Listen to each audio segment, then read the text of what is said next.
Good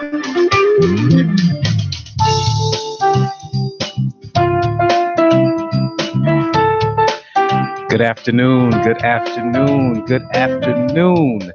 You are listening to, you are witnessing, you are watching Humanity in the Headlines. I am your host, Atiba Buchanan, and it is a wonderful Saturday afternoon here at 1 o'clock in Broadview, Illinois. Thank you so much for joining me today. I am so excited because, first of all, last night I got a chance to see Black Panther. So I'm feeling pretty militant today. Got my chest stuck out, feeling really good. It was so nice to see a superhero movie, which I've been reading Marvel comics since I was in 5th grade. I actually used to draw a little bit myself, but it was so nice to see, in light of that history, a Black lead character, not just a side ancillary character, someone on the side that's not doing much, but an actual Black lead character that had the whole movie centered around and featuring Blackness. It was a great thing to see.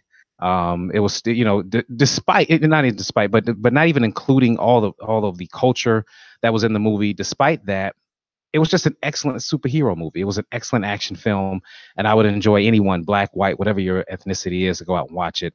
I just had to definitely get a plug in for that. But we've got some serious business to deal with today here on Humanity in the Headlines.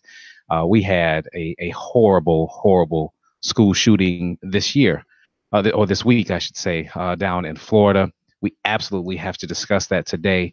And my main question today, and I hope that there's an answer, is when is enough enough? I was completely disheartened when I saw the news of the school shooting. And it's funny to me because no one has made the correlation that it was technically a St. Valentine's Day massacre. I mean, this happened on Valentine's Day, and we're talking about 17 people. So the irony of that is not lost upon me. But beyond the irony, again, when you look at the cost of the human casualty, it is just hurtful. I was so hurt for the families that had to suffer through this situation that will forever be changed, the school that will forever be changed, and the fact that as a nation, it's not really all that surprising that things like this happen anymore, that we've become accustomed, that we've become almost jaded to this. It's really a sad state of affairs, and I really hope that this becomes a turning point for us as a nation, for us to have some point of introspection and look deep within our own hearts. And hopefully this can be a catalyst for change. It didn't happen in Newtown. It didn't happen after Las Vegas. It didn't happen after Charlottesville. Not Charlottesville, but the church shooting in Charlotte, North Carolina. It didn't happen after so many of these shootings we become accustomed to. But I hope that this is it. While it likely won't be the last, I hope this is at least the catalyst for the change. I hope that we at least take a step in the right direction. Of course, I've got a phenomenal guest today. We have Mr. John Rosenthal joining us today. He is the founder of an organization called Stop Handgun Violence. They operate out in Maine, and they have done some phenomenal things to help regulate gun control without necessarily trying to confiscate or stop the sale of guns. They have a lot of common sense measures that they are able to lobby for in our Washington politics, and he's going to be on to join us. He's the actual founder, so we're going to have a pretty comprehensive conversation today about this. I'm looking very forward to it. We're going to take a quick break, and when we come back, again, we'll be joined by Mr. John Rosenthal. Thank you so much for listening to Humanity in the Headlines. We'll be right back.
We are back on Humanity in the Headlines. So it's just a little bit about this shooting in Florida that I'd like to say first, and we're going to get right to our guest. But the question I have for America is this: at what point does America begin to have a serious conversation about the freedoms provided in the Second Amendment to bear arms compared to the freedom to live? A conversation that is not belittled nor stifled by the NRA, a conversation that is not colored nor weighed down by the lust of profit or greed, a conversation that actually prioritizes the value of human life as its singular priority. So that's what we're looking to discuss here today as we evaluate the aftermath of the latest school shooting in Parkland, Florida. What are we left with? We are left with the pain of having to deal with the reality, with the finality that these 17 souls are no longer with us. There is no reset. There is no do-over, no Control-Alt-Delete. Parents must somehow manage the pain of laying their children to final rest, something no parent should have to endure. Siblings must deal with the emptiness and void now created and likely never to be filled, the laugh never to be heard, the argument never to be had, the hug never to be shared. The dreams and aspirations of these 17 souls are permanently snuffed out. And for what? Because we have a right to end life at our disposal, because ultimately that's what guns do. They end life. I do not know of a gift more precious than life and all that comes with it. The ability to breathe, think, dream, grow, mature, struggle, overcome, triumph, learn, and most of all, love. There is no right that I have a citizen that I have that justifies me taking this from someone else. It's not even close. Joining us today to talk about this, to help give us some context and texture to this conversation, is Mr. John Rosenthal. He is the founder of Stop Handgun Violence, which is a nonprofit, tax-exempt organization founded in 1994, and founded by he and the late Michael Kennedy. SHV works to prevent firearm violence through public awareness, education, public advocacy, and law enforcement strategies without banning guns. In Massachusetts, they've made a real difference. Since 1994, they have passed the most comprehensive gun laws in the nation and have drastically reduced gun injuries, homicides, and accidents. Massachusetts gun violence prevention efforts are a model for the nation. Mr. Rosenthal, thank you for joining us today. Thanks for having me. Thank you so much for joining us and making time in your busy schedule. So I'd like to ask you off top, when you began to see the footage this past Wednesday, I remember a moment where we knew that something serious had happened, but the number of death tallies that had not been rolled out. What was your initial reaction as you began to see this unfold on Wednesday? Now, here we go again.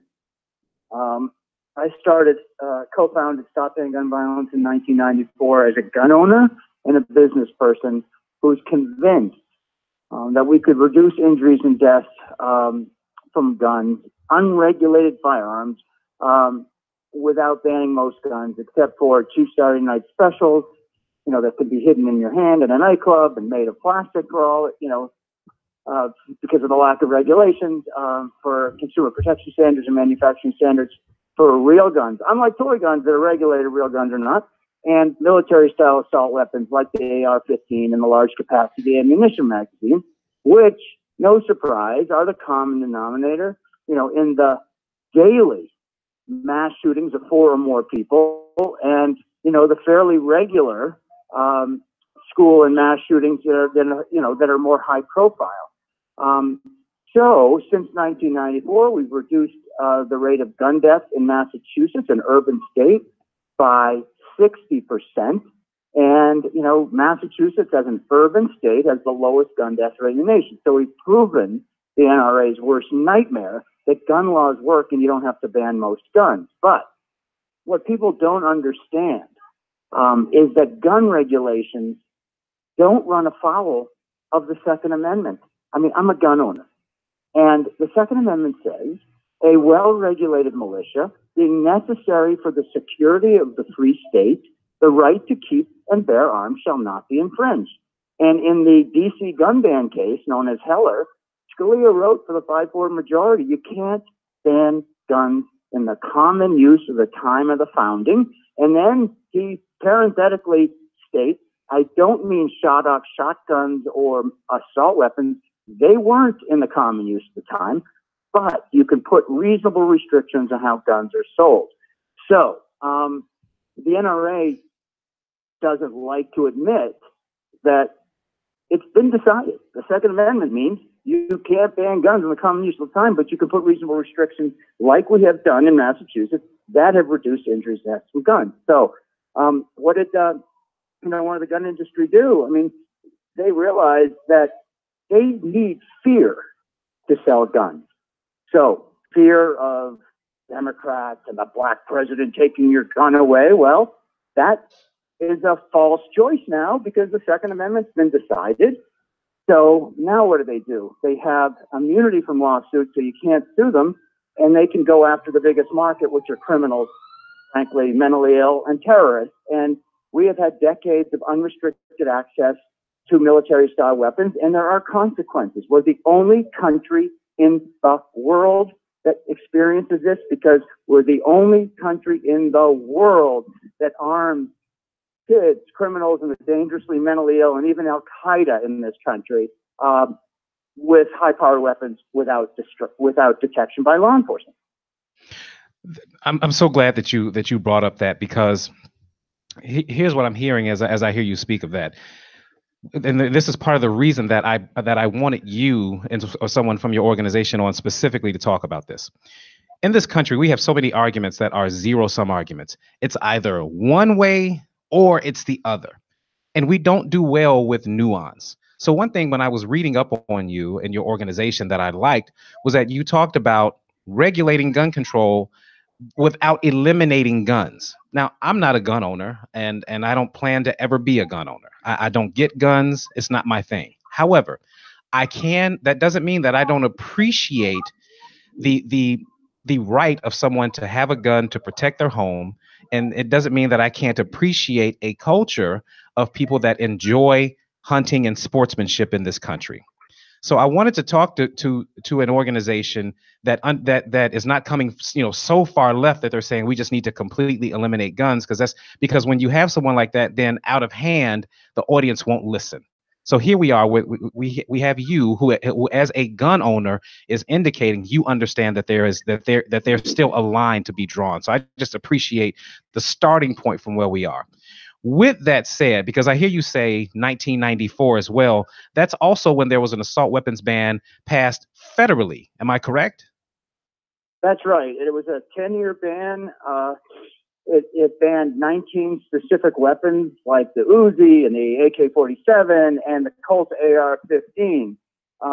And during the 10-year period that ban was in effect, it also banned large capacity ammunition magazines greater than 10 rounds. And during that 10-year period, there was a 66% reduction in those 19 specific weapons showing up in the crimes. And there were far fewer mass shootings than there are today. The problem is that law did not include a copycat provision so that Colt AR-15 was banned. So then Smith & Wesson and Bushmaster, owned by Cerberus, which is the same company that owns Safeway and Albertson supermarkets out your way, Bushmaster makes the Bushmaster AR-15, and that's perfectly legal. And then after it was used at Sandy Hook to kill 20, 6 and 7-year-olds and 6 teachers, and the Republican Party and the NRA went nuts saying, oh, this weapon will be banned. There was a run on those weapons, and that run has continued for the last 5 years.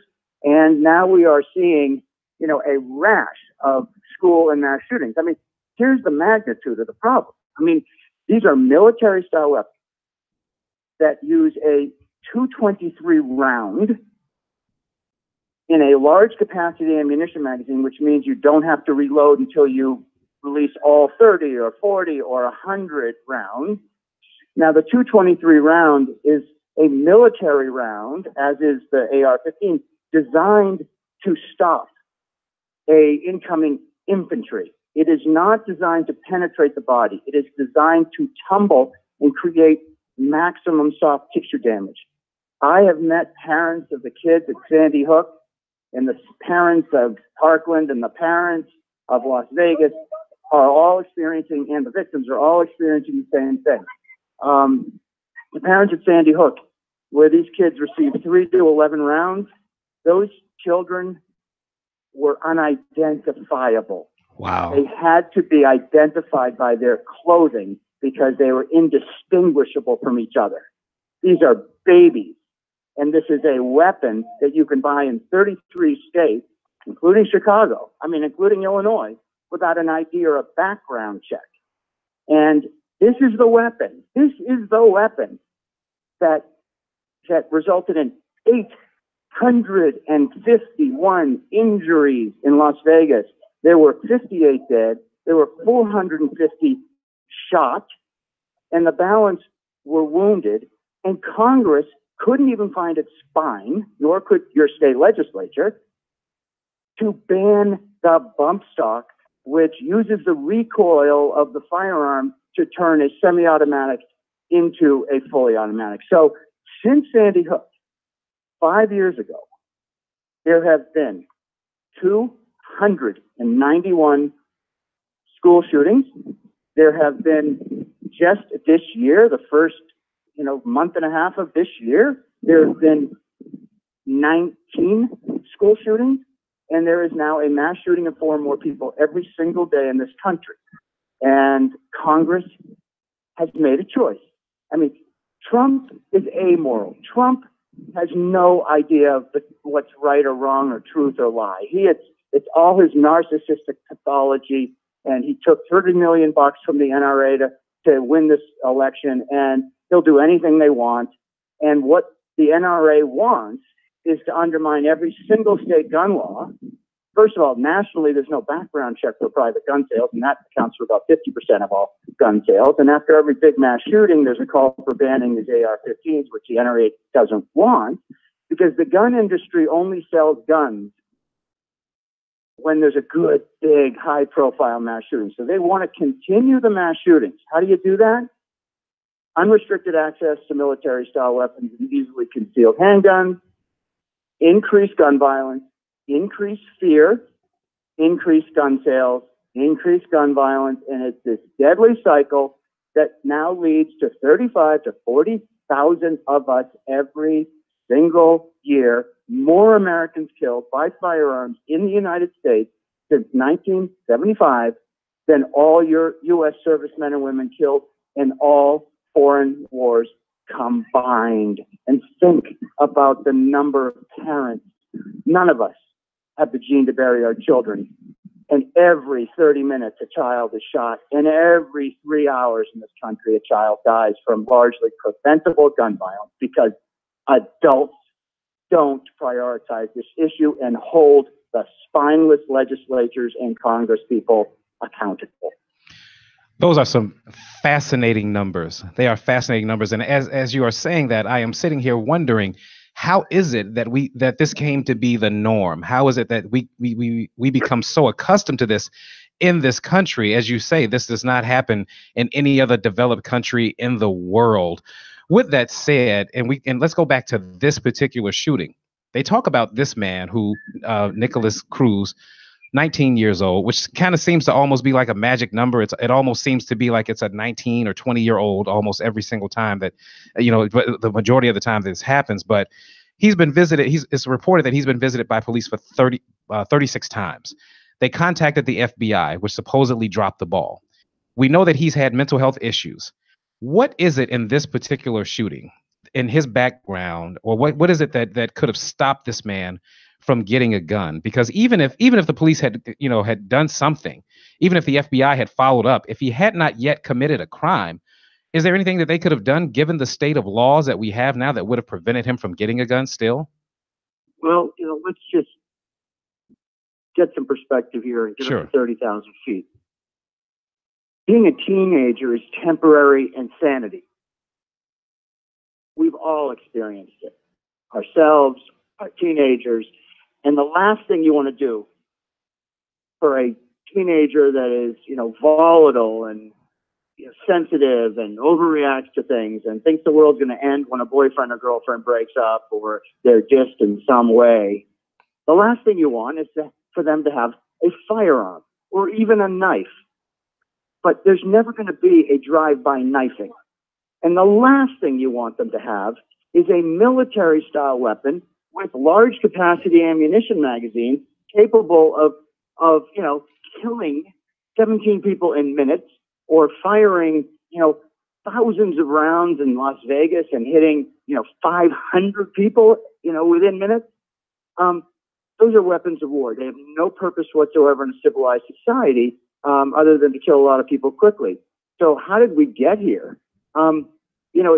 As we started at the top of the show, I mean, mental illness is not unique to the United States.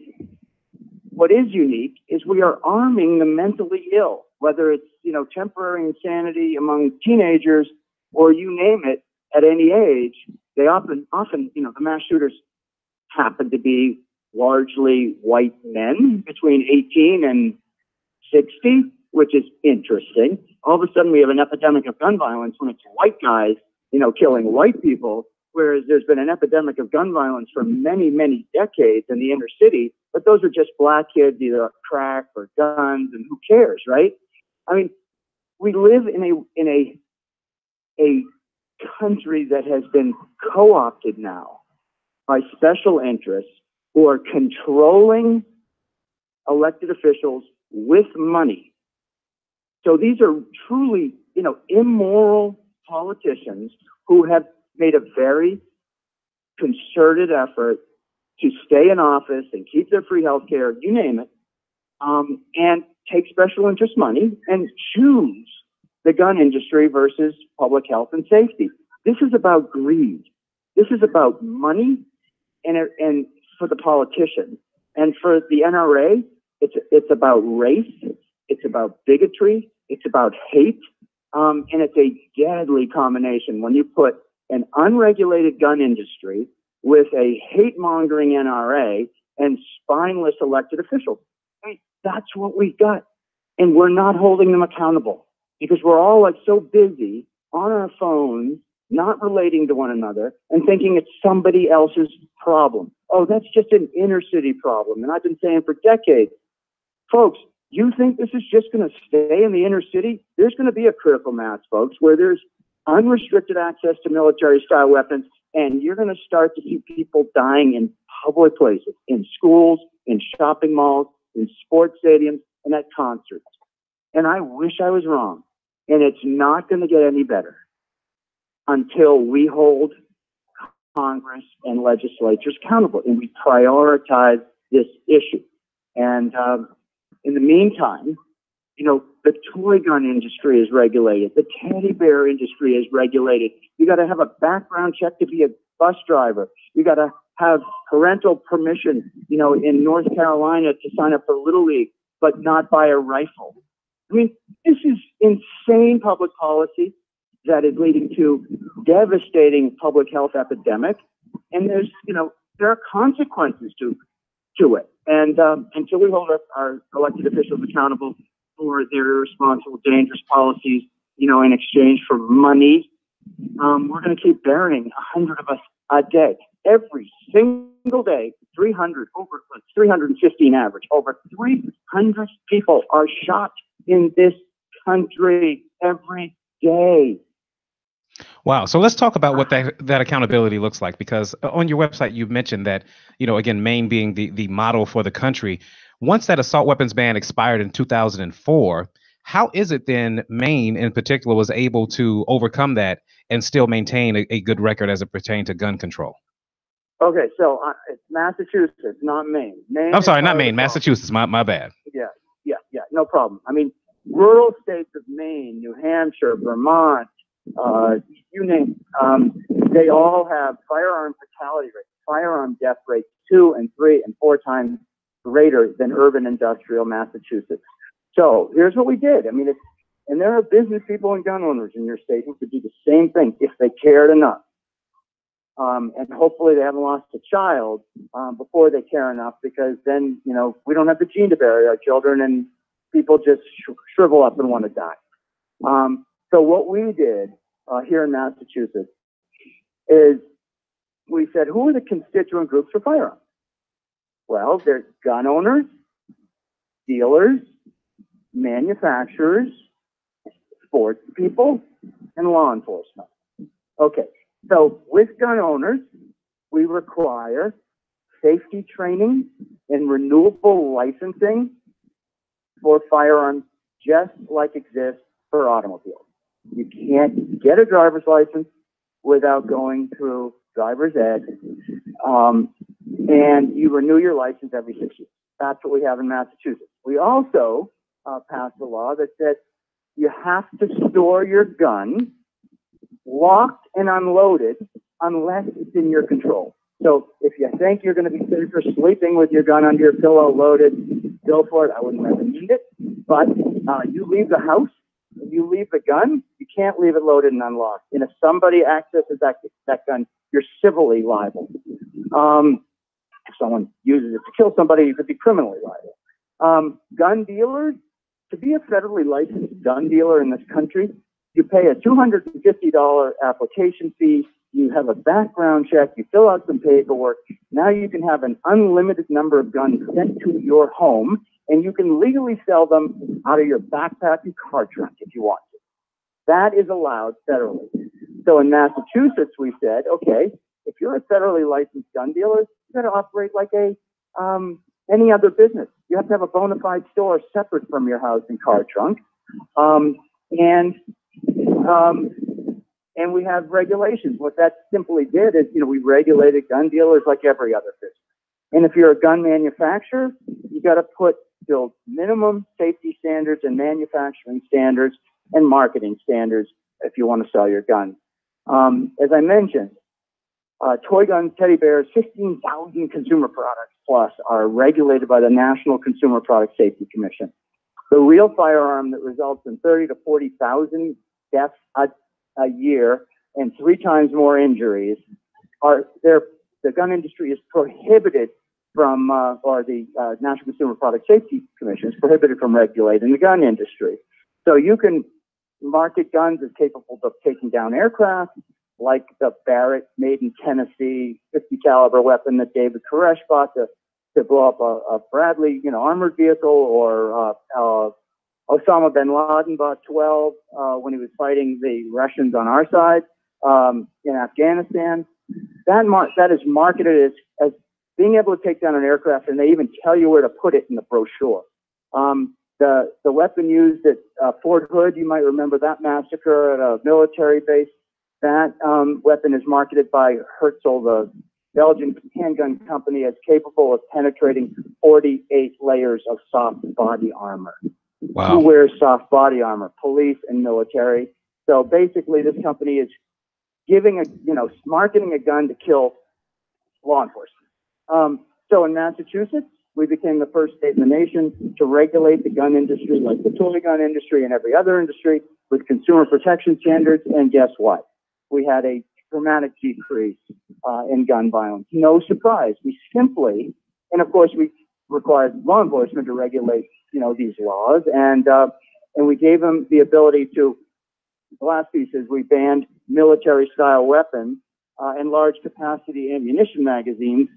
Basically, we just made permanent the federal ban that was in effect from 94 to 2004, only we gave the Attorney General the ability to add copycat weapons so that it covers the AR-15, just like it covered the Colt AR-15 or the Smith & Wesson AR-15. And, the Smith & Wesson AR-15 made in Massachusetts by Smith & Wesson was used to shoot 71 people in Aurora, Colorado at the movie theater. So, Smith & Wesson has become part of the problem.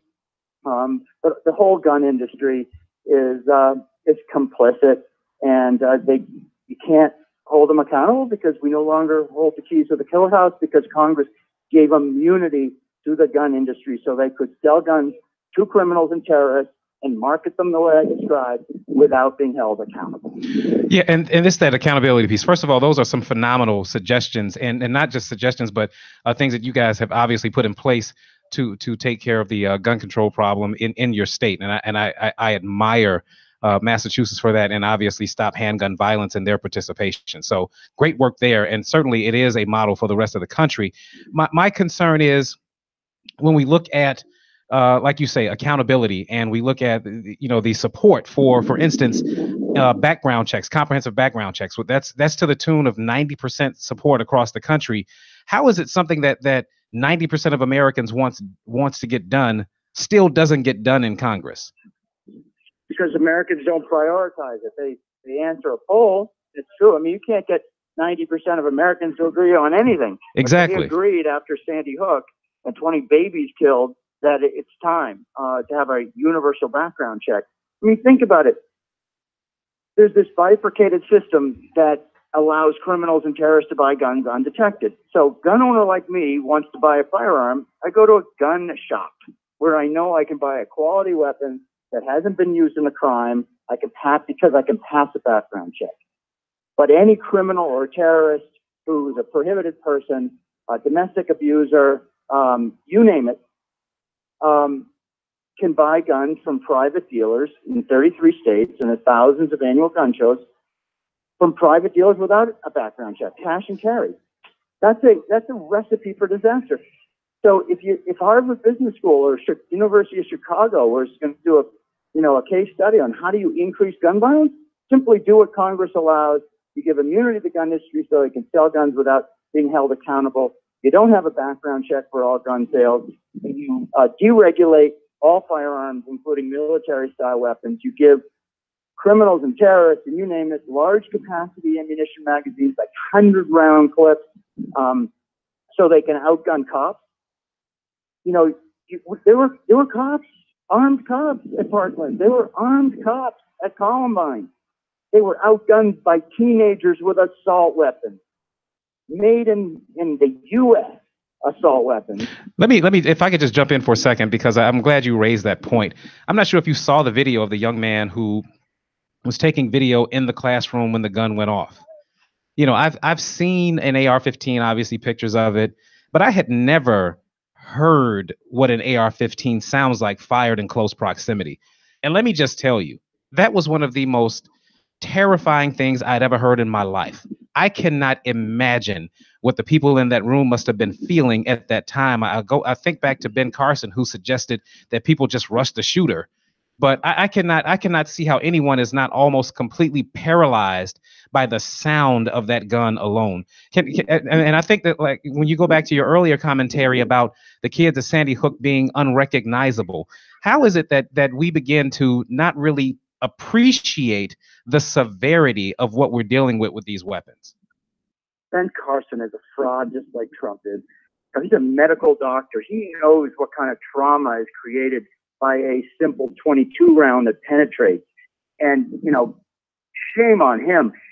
He wouldn't be rushing a shooter who's firing weapons that you have seen blow 12-inch holes through people. This isn't a penetrating round. This goes in at a half-inch, a quarter of an inch diameter entry wound and comes out about 8 to 12 inches. Dear God. Fear God is right. So in many ways, the people who died were the lucky ones. Whether it's, you name the mass shooting now, you can't even remember them all because there's one every single day in this country of 4 more people. And generally speaking, it's one of these weapons that joker, who would say that you should just rush them. Good luck. It's virtually an automatic weapon. I mean, the semi-automatic will fire as fast as your finger can pull. And he may have had a bump stock, which is then, you don't even, basically it's just the recoil that will release the round. So, the question is, why are we allowing this? It doesn't have to be like this. And how is it possible that our democracy has broken down to the extent that and it's largely due to not having term limits and these, people becoming professional politicians who are more concerned about self-preservation than public health and safety. And, and gun violence is the epitome. How is it possible? Imagine if hamburgers were making 315 people sick every day and resulting in 100 deaths. Do you think that the meat packers would remain unregulated? No. It's because the NRA, the racist, bigoted, hate-mongering NRA, controls the spineless Republican Party and intimidated the Democrats into allowing, into not prioritizing it, into thinking that somehow this epidemic of gun violence is the third rail. So, if we want other legislation, we just suck it up and accept 40,000 people dead every year from preventable gun violence. And, God help us. And until the public, prioritizes this, look, 851 injured at Las Vegas didn't do it. 20 babies at Sandy Hook didn't do it. 71 people in a movie theater didn't do it. 103 people at Pulse nightclub didn't do it, all with AR-15s. And, is it going to take thousands in a public place, a stadium, a concert, you name it? Yeah, it probably will, but I couldn't even guarantee that would break the bond between the racist NRA and the spineless Congress and state legislatures around the country. I hate to leave it at such a dire conclusion, but I do want to recognize. Then leave it like this. There are more of us than there are of them. Get involved. Put down your phone. Get involved. March on state houses. Encourage your kids to organize boycotts. Have a day where every public, high school student or elementary, every student in the country walks out because parents. They're actually planning a walkout this coming Monday, I think it was. I read that. Well, then, your listeners should get involved. At some point, when 1 million people marched on Washington, the Vietnam War ended. Sadly, and over 1 million people marched on Washington, Trump didn't notice.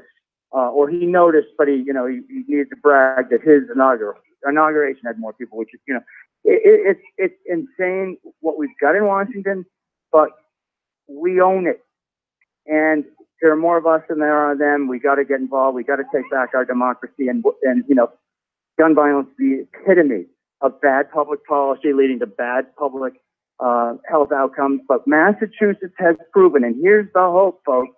Massachusetts, an urban industrial state, has proven you can dramatically reduce the rate of gun death 60% since '94, and you can have the lowest gun death rate in the nation. And guess what? In Massachusetts, 2/3 of all gun crime that continues to happens with guns from Maine, New Hampshire, Vermont, Florida, these states with no background checks. So if you replicate and model the Massachusetts gun violence prevention efforts, we will dramatically reduce the 30,000 to 40,000 gun deaths a year without banning anything except for military-style weapons that have no purpose in a civilized society.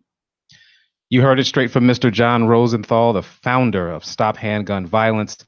We thank you so much for being on today. Thank you for your call to action to our listeners, and thank you for all of the context and the illumination that you gave us today regarding this subject. I will definitely be hopeful. Definitely looking at the children's response that attended the school that was just shot up in Parkland, Florida.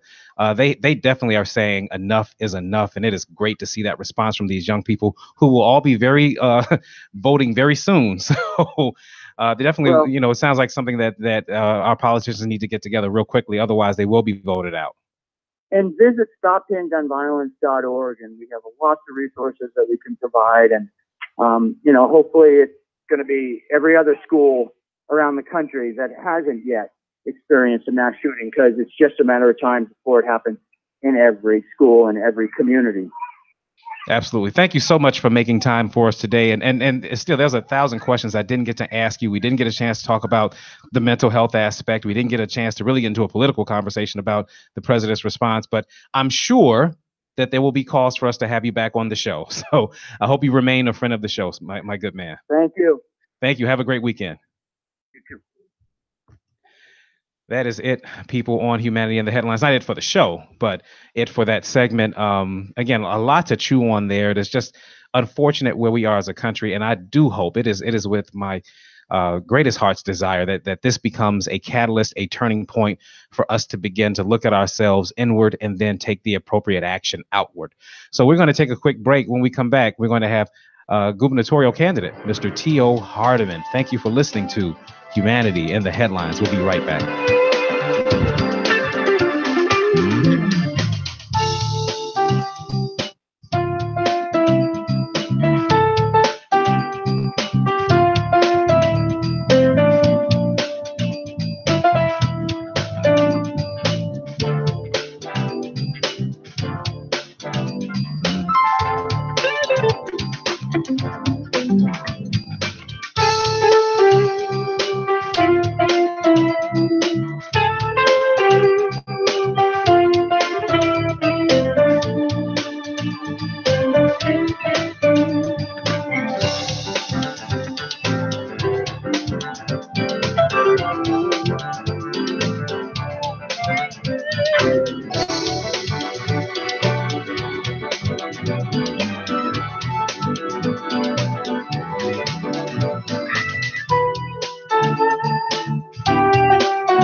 We are back on Humanity in the Headlines.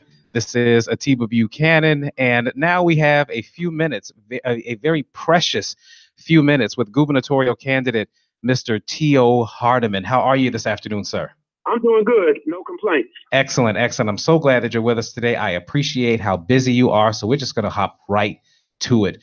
We definitely want to have a conversation about not just J.B. Pritzker and some of the things that he was caught saying on the FBI tape, but I'd really like to talk about you, as you are a gubernatorial candidate. I do have just one or two questions about JB, but then we're going to get into we're going to talk about what T.O. Hardiman has to offer the great residents of Illinois, because that's important, I think, for our listeners to hear. So the tape came out with the FBI, and I'm going to be honest with you, Mr. Hardiman. To me, it's not as bad as people make it sound. I think that there needs to be a space that people can talk about the strategizing of politics for what it is. I mean, that's a reality of what politics is. Am I missing something in this tape? Is it as bad as people make it sound, or am I just not being sensitive to it? Well, let me say this. First and foremost, my issue is more so with black leadership here in Illinois and especially Chicago. JB was caught on the tape making a few comments, but you have black leaders now that are apologizing for him. That's my issue. The black leaders in Chicago should be apologizing to me for not supporting my campaign for governor. I'm the only African-American candidate running for governor, and I'm qualified to lead the state. And these big money politicians, a lot of the billionaires are drowning out the voices of the working class and poor people. And let me say this, J.B. Pritzker has not broken any laws or anything. If that be the case, they would have arrested him. So I believe that Bruce Rauner releasing the wiretaps or whatever the case may be is just more of these big titans. It's like the battle of the titans. And there's an African proverb: when the elephants fight, the grass suffers. And now the poor people are suffering because these big billionaires are trying to dictate policy here in Illinois, and they're trying to drown out everybody else's voices with a bunch of their, and I'm going to use the word, a bunch of their BS. Just put it like that. Absolutely. Well, I'm so glad that you're here to join us today. So, okay, that's enough of J.B. Pritzker. Let's talk about T.O. Hardeman because, you've been on the show before. We've certainly had a lot of illuminating conversations about gun violence and the efforts that you've made in ceasefire and so forth. And I'd like to talk, if you could just tell our listeners then a little bit about your background, and then what is it about that background that you feel makes you uniquely qualified to lead the state?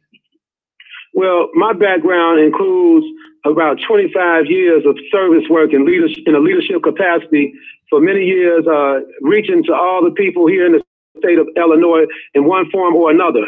I'm the former director of Ceasefire Illinois, which we had programs in Decatur, East St. Louis, Champaign, Urbana, Peoria, Aurora, Joliet, Elgin, all over Chicago. And I know a lot of people in the state, and the difference between myself and the other candidates running for governor, I got my name recognition based on putting in work, and they had to pay for their name recognition. T.O. Hardeman put in work on all levels. My running mate is Patricia Avery. She has about 30 years of work experience in leadership positions as well in Champaign County. We have a 2020 plan, which represents a perfect vision to move the state of Illinois forward for the 99.9% of the working class and poor people here in Illinois. That's what makes us unique.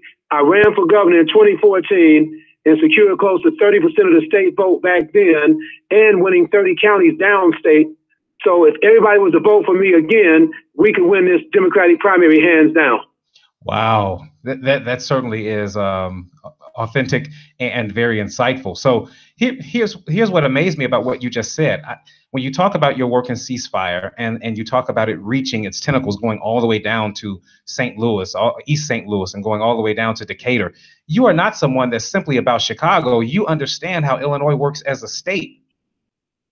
Yes, I definitely understand how Illinois works as a state, but I know the Democratic machine. That's why I'm running as a progressive Democrat, because the progressive tax should have been passed in Illinois, many, many years ago. And now it's time to tax these wealthy people according to their income status, so we can raise another, $3 billion of new revenue here in the state economy, which is much needed to support job creation and support small businesses, and it can be an economic boost for the state of Illinois.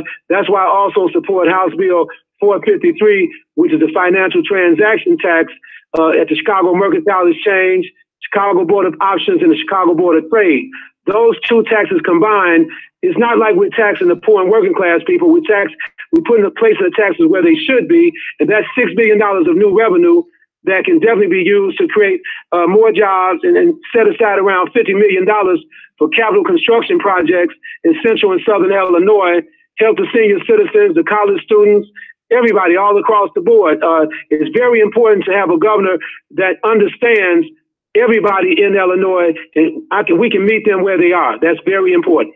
Absolutely. So let me ask you this then, because this is the thing that, I think no Illinois governor can escape, and that's the pension crisis. What is it you have in plan to deal with the pension crisis that causes us to be in the state so far in the red? Well, we have a $130 billion pension crisis looming over us here in the state of Illinois. Now, the thing we can do is spending around 25, let me see the numbers right now. It's like $9 million a day is being spent on the pension crisis, okay? I just want to make sure I got my numbers right now. It's $9 billion, okay? And then we spending to the tune of $25 million a day, and it's $9 billion like a year on the pension crisis. The only way to offset the pension crisis, as far as catching up on the payments, the yearly payments, would be legalizing small amounts of recreational marijuana and open up dispensaries and use the tax dollars to go right into the pension fund so we can at least catch up with our yearly payments. And let me correct them numbers for you. That's $9 billion every year that we have to pay in the pensions, and we're spending $25 million a day.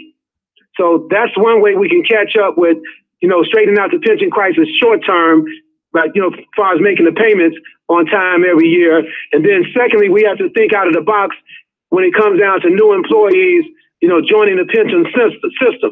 We have to think about other means and ways to make sure that 20 years from now, it will not come back to hurt us in the state. But let me make this clear. The legislators now that are in place have robbed Peter to pay Paul when it comes to the pension. And when I become governor, I plan to safeguard pension funds, and we raise a certain amount of money. We're going to safeguard it where it cannot be tampered with. And that's why you have a pension crisis. This happened a long time ago. That's why I do believe in term limits as well, because we have to get rid of some of these long-term politicians who have helped create this crisis here with the pensions. So let me ask you this, because, when I hear pension crisis, the first thing I think of is unions. Do you think that there's a balance then to be struck, to be had with unions and these pensions being developed? Because, again, I'm a big union supporter, but at the same time, that has kind of put us in the situation that we're in now. So where do you find a balance between, not having these exorbitant pensions, but still supporting the unions? Well, I'm pro-union. The union should support my candidacy for governor. The union continues to go with the status quo politics. That's how we got Bruce Rauner in office. The union needs to open up their minds and support somebody like Tio Hardiman, someone that's a former union employee. I'm the only candidate running for governor that worked for minimum wage before when I was a teenager.